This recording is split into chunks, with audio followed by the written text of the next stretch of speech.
إنما المؤمنون الذين آمنوا بالله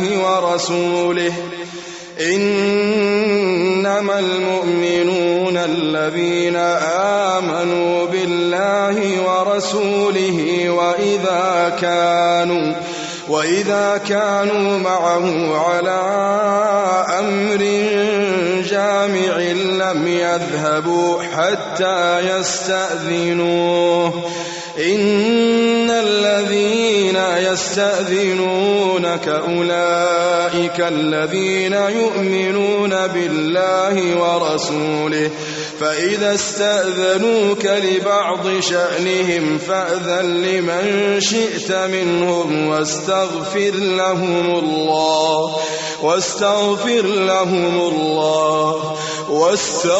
لهم الله إن الله غفور رحيم.